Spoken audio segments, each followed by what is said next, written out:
This is more than just a story, those deeply unsettling true encounters. Ever since graduating from college, my life has been exceedingly ordinary, never having truly encountered any supernatural or horror events far from the norm. I've never been the type to blindly believe in superstitions, nor have I been the type to outright deny the existence of the unknown. I tend to adopt a more straightforward approach to life, not overly obsessing over unexplainable matters. Everything was as usual until one day, a colleague from the office, whom I was quite close to, suddenly suggested doing a bone weight prediction for the future. Before that, I had never even heard of using bone weight for fortune telling. It sounded interesting, so I told her my birth date. However, the result was not as favorable as I had hoped. My bone weight was only 3 taels and 6 qian, indicating that I was more susceptible to supernatural phenomena. A concept I was skeptical of, considering I had not encountered any such experiences in the past 20+ years. Yet, this prophecy made me ponder past encounters, realizing that perhaps, in the past 20 or more years, I indeed encountered several peculiar events. I just never gave them much thought, nor did I let them linger in my mind, allowing many such experiences to quietly pass by without further contemplation. Let me recall these strange events in chronological order, events that were either experienced by me personally or by those around me, without any exaggeration. The first strange event occurred when I had just started high school.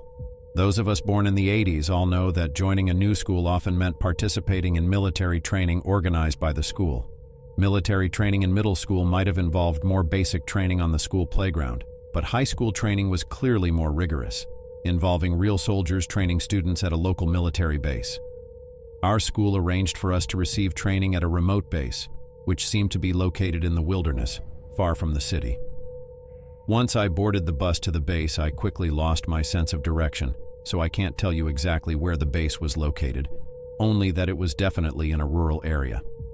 Upon arrival, the base seemed nothing out of the ordinary, with a huge parade ground at the center, flanked by rows of barracks. Interestingly, there was no fence between the base and the not-so-tall mountain behind it, making the mountain accessible as long as one could sneak past the parade ground and instructors' dormitories. The girls, including myself, were assigned to the barracks on one side, and it was then we noticed something odd. There were 2 women's restrooms within the base, one near our dormitory and the other on the hillside behind the instructors' dormitories. The 2 buildings looked almost identical from the outside, even prominently marked with the character for woman, despite being less than 200 meters apart. At first, I thought having 2 such facilities was somewhat redundant. However, during a briefing, our instructor explicitly told us that under no circumstances were we to use the restroom on the hillside, with violators facing severe disciplinary action.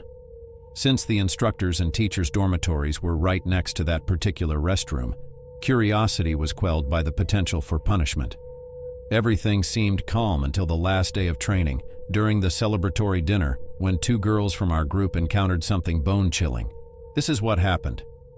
On the night of the celebration, the entire base was swallowed by darkness, with only a pale light illuminating the parade ground. Since the dining hall was located next to the boys' dormitory, this meant that any girl needing to use the restroom during the event had to walk a long distance back to our dormitory. These 2 girls, perhaps out of convenience or defiance, decided to use the normally forbidden restroom on the hillside. Despite being prohibited, and with the restroom shrouded in unsettling darkness, lacking lighting both inside and out, something compelled them to go ahead. Their return was anything but normal. One girl could not comfort herself, tears streaming from her eyes without a sound, her body limp as if all her bones had turned to jelly, unresponsive to any attempts at communication. The other collapsed entirely, unresponsive no matter how desperately we tried to awaken her. Normally, crying involves facial contortions, visible signs of internal emotional struggle. However, her face was eerily calm, as if those tears did not belong to her, forced out of eyes that showed no sign of pain. This incident abruptly ended our celebration. The unconscious girl was quickly carried away by a teacher who, along with a few instructors, rushed her to a military vehicle for emergency medical attention. Meanwhile, the other girl continued to cry silently, her body limp in a teacher's embrace, her arms dangling lifelessly at her sides. As the night deepened, when we were rushed back to our dormitories, she suddenly spoke, her voice barely above a whisper. A white shadow emerged from inside. Her words sent chills through every one of us, putting a horrifying end to what should have been an evening filled with laughter and joy. By the next morning, we were hastily sent home, the events of the previous night hanging over us like a dark cloud. It was only after the holiday ended and we gathered again that the continuously crying girl was mysteriously appointed as the class monitor. However, the girl who had fainted never returned to school.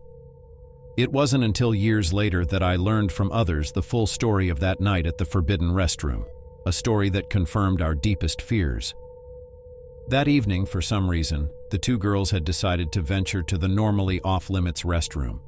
Being forbidden, the restroom was devoid of light bulbs both inside and out, so they had to proceed in the dark, guided only by moonlight.